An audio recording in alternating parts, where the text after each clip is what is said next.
का क्या कहना। ओम शांति 19/5/25 मधुर महावाक्य। मीठे बाबा कहे मिठे बच्चे श्रीमत ही तुमको श्रेष्ठ करदेव। सेइथिपाई श्रीमत को केबे भी भूल नहीं। निज मत अर्थात मन मतरे न चली एकमात्र बाबांक मतरे चाल। प्रश्न पुण्यात्मा हेबार उपाय कौन। उत्तर जदि पुण्यात्मा हेबा पाई चाहुच तेबे सच्चा हृदय सहित स्नेहर सहित एकमात्र बाबा को मन पकाओ। 2 कर्मेंद्रिय द्वारा कौन भी विकर्म कर नहीं। समस्त को रास्ता बताओ।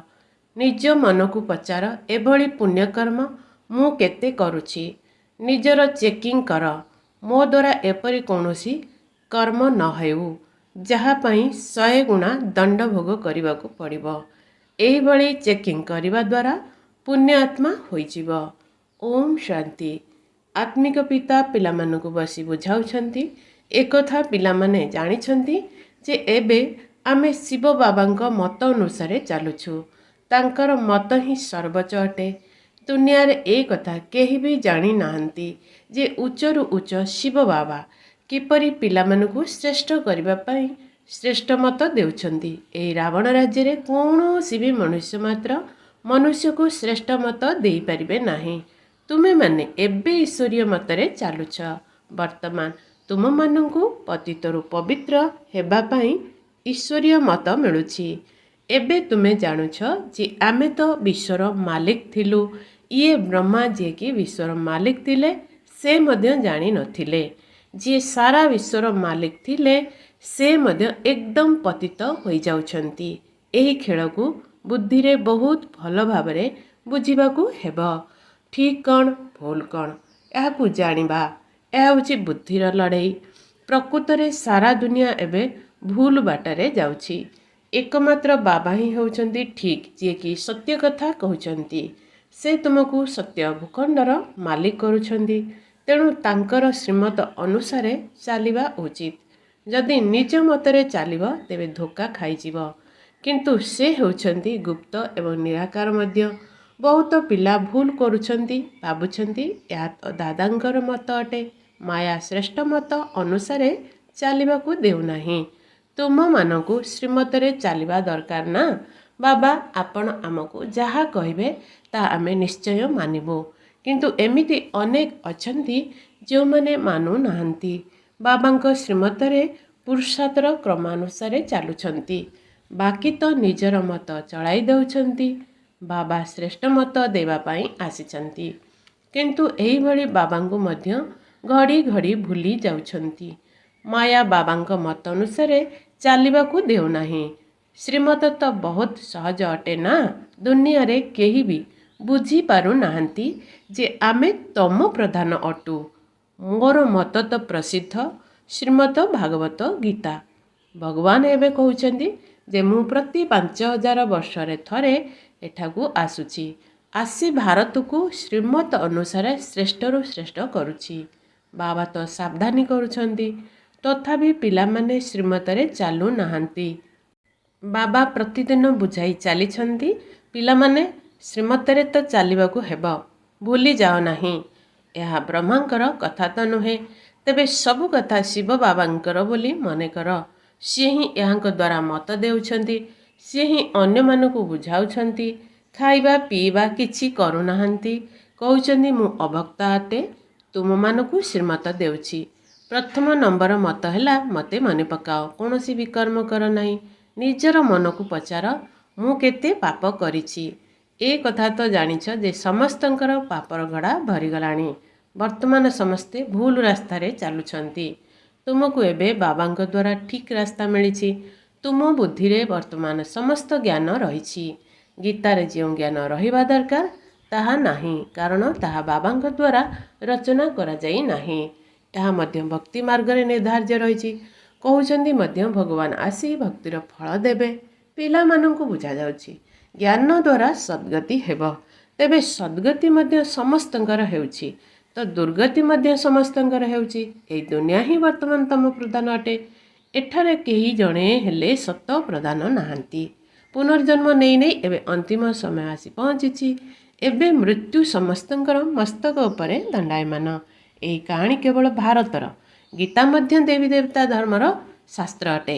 ତେଣୁ ତୁମକୁ ଅନ୍ୟ କୌଣସି ଧର୍ମକୁ ଗଲେ କ'ଣ ଫାଇଦା ମିଳିବ? ପ୍ରତ୍ୟେକ ନିଜ ନିଜର କୋରାନ, ବାଇବେଲ ଆଦିକୁ ହିଁ ପଢ଼ୁଛନ୍ତି। ସେମାନେ ସମସ୍ତେ ନିଜର ଧର୍ମକୁ ଜାଣିଛନ୍ତି। କେବଳ ଭାରତବାସୀ ହିଁ ଅନ୍ୟ ଧର୍ମକୁ ଧର୍ମାନ୍ତରିତ ହୋଇଯାଉଛନ୍ତି। ଅନ୍ୟ ସମସ୍ତେ ନିଜ ନିଜ ଧର୍ମରେ ପକ୍କା ଅଛନ୍ତି। ପ୍ରତ୍ୟେକ ଧର୍ମାବଲମ୍ବୀମାନଙ୍କର ଚେହେରା ଆଦି ଅଲଗା ଅଲଗା। ବାବା ମନେ ପକାଇ ଦେଉଛନ୍ତି, ପିଲାମାନେ, ତୁମେ ନିଜର ଦେବୀ ଦେବତା ଧର୍ମକୁ ଭୁଲି ଯାଇଛ। ତୁମେ ସ୍ୱର୍ଗର ଦେବତା ଥିଲ। ହଂସର ଅର୍ଥ ଭାରତବାସୀଙ୍କୁ ବାବା ଶୁଣାଇଛନ୍ତି। ବାକି ଆମେ ଆତ୍ମା ହିଁ ପରମାତ୍ମାଠୁ, ଏ କଥା ସତ୍ୟ ନୁହେଁ। ଏ କଥା ତ ଭକ୍ତି ମାର୍ଗର ଗୁରୁମାନେ କହିଦେଇଛନ୍ତି। ଗୁରୁମାନେ ମଧ୍ୟ କୋଟି କୋଟି ସଂଖ୍ୟାରେ ଅଛନ୍ତି। ସ୍ତ୍ରୀମାନଙ୍କୁ କୁହନ୍ତି, ସ୍ୱାମୀ ହିଁ ତୁମର ଈଶ୍ୱର ଅଟନ୍ତି, ଗୁରୁ ଅଟନ୍ତି। ଯଦି ସ୍ୱାମୀ ହିଁ ଈଶ୍ୱର ଅଟନ୍ତି, ପୁଣି ସେ ଭଗବାନ ହେ ରାମ ବୋଲି କାହିଁକି କହୁଛନ୍ତି? ମନୁଷ୍ୟମାନଙ୍କର ବୁଦ୍ଧି ବିଲକୁଲ ପଥର ହୋଇଗଲାଣି। ଇଏ ବ୍ରହ୍ମା ନିଜେ କହୁଛନ୍ତି, ମୁଁ ମଧ୍ୟ ଏହିପରି ଥିଲି। କେଉଁଠି ବୈକୁଣ୍ଠର ମାଲିକ ଶ୍ରୀକୃଷ୍ଣ, କେଉଁଠି ପୁଣି ତାଙ୍କୁ ଗାଁର ପିଲା ବୋଲି କହିଦେଉଛନ୍ତି। ଶ୍ୟାମ ସୁନ୍ଦର ବୋଲି କହୁଛନ୍ତି, କିନ୍ତୁ ଯଥାର୍ଥ ଅର୍ଥକୁ ବୁଝିପାରୁନାହାନ୍ତି।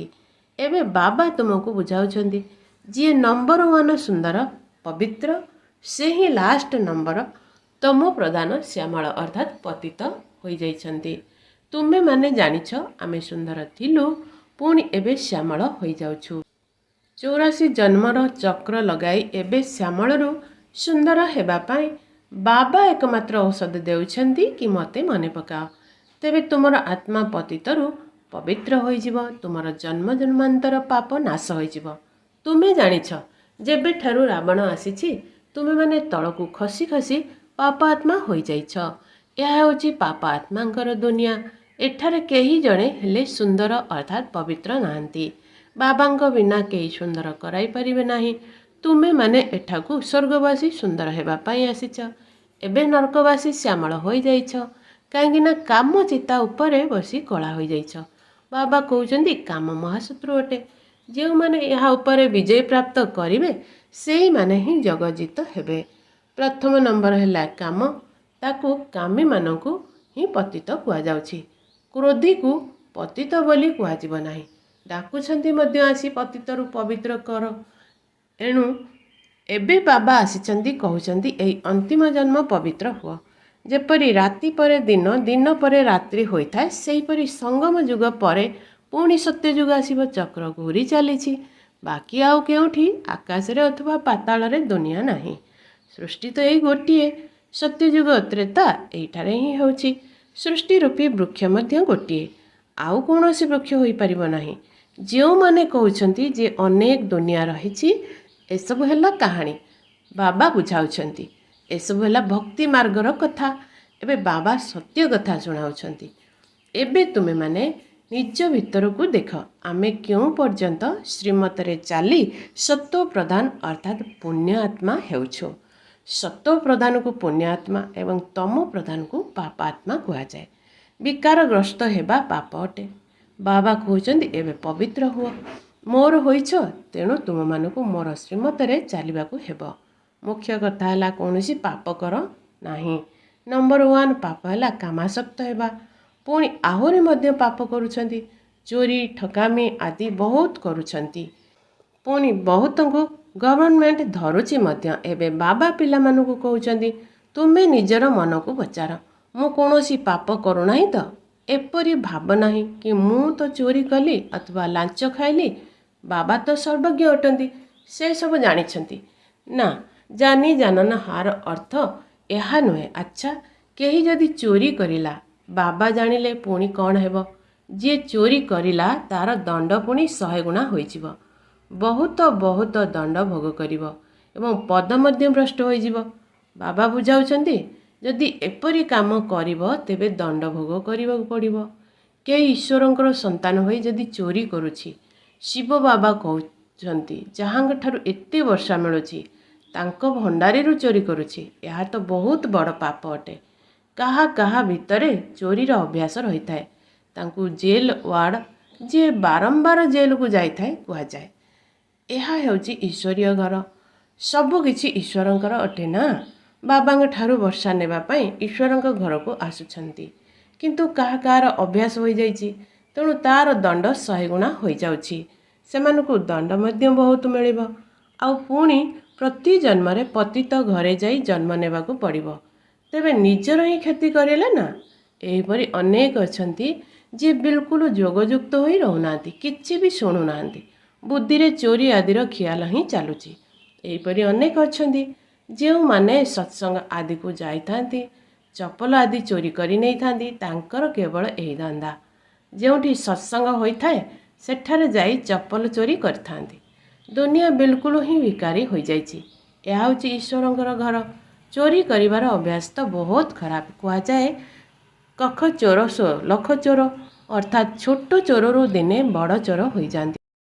ତେଣୁ ନିଜ ମନକୁ ପଚାରିବା ଉଚିତ, ମୁଁ କେତେ ପୁଣ୍ୟାତ୍ମା ହୋଇଛି, ବାବାଙ୍କୁ କେତେ ମନେ ପକାଉଛି, ମୁଁ କେତେ ସୁଦର୍ଶନ ଚକ୍ରଧାରୀ ହୋଇଛି, କେତେ ସମୟ ଈଶ୍ୱରୀୟ ସେବା କରୁଛି, କେତେ ପାପ କଟିଛି। ନିଜର ହିସାବକୁ ପ୍ରତିଦିନ ଦେଖ। କେତେ ପୁଣ୍ୟ କଲି, କେତେ ସମୟ ଯୋଗଯୁକ୍ତ ହୋଇ ରହିଲି, କେତେ ଜଣକୁ ରାସ୍ତା ବତାଇଲି। କର୍ମଧନ୍ଦା ମଧ୍ୟ କର। ତୁମେ କର୍ମଯୋଗୀ ଅଟ ନା, ତେଣୁ କର୍ମ ମଧ୍ୟ କର। ବାବା ଏହି ବ୍ୟାଚ୍ ତିଆରି କରାଉଛନ୍ତି। ଭଲ ଭଲ ଲୋକମାନଙ୍କୁ ଏହା ଉପରେ ବୁଝାଅ। ଏହି ମହାଭାରତ ଲଢ଼େଇ ଦ୍ୱାରା ହିଁ ସ୍ୱର୍ଗର ଦ୍ୱାର ଖୋଲିବ। ଶ୍ରୀକୃଷ୍ଣଙ୍କ ଚେତନାରେ ତଳେ ଥିବା ଲେଖାଟି ବହୁତ ଫାଷ୍ଟ କ୍ଲାସ୍ ଅଟେ। କିନ୍ତୁ ପିଲାମାନେ ଏବେ ଏତେ ବିଶାଳ ବୁଦ୍ଧି ହୋଇନାହାନ୍ତି। ଅଳ୍ପ କିଛି ଧନ ମିଳିଗଲେ ନାଚିବାରେ ଲାଗି ପଡ଼ୁଛନ୍ତି। କାହା ପାଖରେ ଅଧିକ ଧନ ଥିଲେ ଭାବୁଛନ୍ତି ମୋର ଏପରି କେହି ନାହାନ୍ତି। ଯେଉଁ ପିଲାମାନଙ୍କର ବାବାଙ୍କ ପ୍ରତି ଖାତିର ନାହିଁ, ସେମାନଙ୍କୁ ବାବା ଯେଉଁ ଏତେ ଅବିନାଶୀ ଜ୍ଞାନ ରତ୍ନର ସମ୍ପତ୍ତି ଦେଉଛନ୍ତି ତାର ଖାତିର ମଧ୍ୟ କରୁନାହାନ୍ତି। ବାବା ଗୋଟିଏ କଥା କହୁଛନ୍ତି, ସେମାନେ ଆଉ ଗୋଟିଏ କଥା କହୁଛନ୍ତି।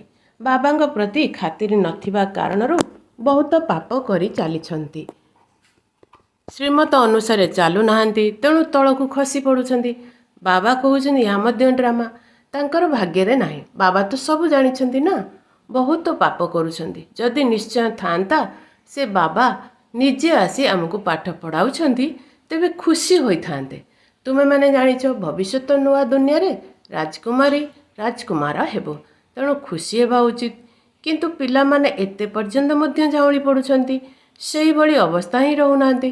ବାବା ବୁଝାଉଛନ୍ତି ବିନାଶ ନିମନ୍ତେ ରିହର୍ସାଲ ମଧ୍ୟ ହେବ, ପ୍ରାକୃତିକ ବିପର୍ଯ୍ୟୟ ମଧ୍ୟ ହେବ। ତାହା ଭାରତକୁ ଦୁର୍ବଳ କରି ଚାଲିବ। ବାବା କହୁଛନ୍ତି ଏସବୁ ନିଶ୍ଚିନ୍ତ ହେବ, ନଚେତ୍ ବିନାଶ କିପରି ହେବ? ବରଫର ବର୍ଷା ହେବ। ପୁଣି କ୍ଷେତ ଆଦିର ଅବସ୍ଥା କ'ଣ ହେବ? ଲକ୍ଷ ଲକ୍ଷ ମନୁଷ୍ୟ ମୃତ୍ୟୁ ମୁଖରେ ପଡ଼ୁଛନ୍ତି। ସବୁ କଥା କ'ଣ ଜଣାଉଛନ୍ତି? ବାବା ମୁଖ୍ୟତଃ କଥା ବୁଝାଉଛନ୍ତି। ନିଜ ଭିତରକୁ ଯାଞ୍ଚ କର। ମୁଁ କେତେ ବାବାଙ୍କୁ ମନେ ପକାଉଛି। ବାବା ଆପଣ ତ ବହୁତ ମିଠା ଅଟନ୍ତି। ସବୁ ଆପଣଙ୍କର ଚମତ୍କାର ଅଟେ।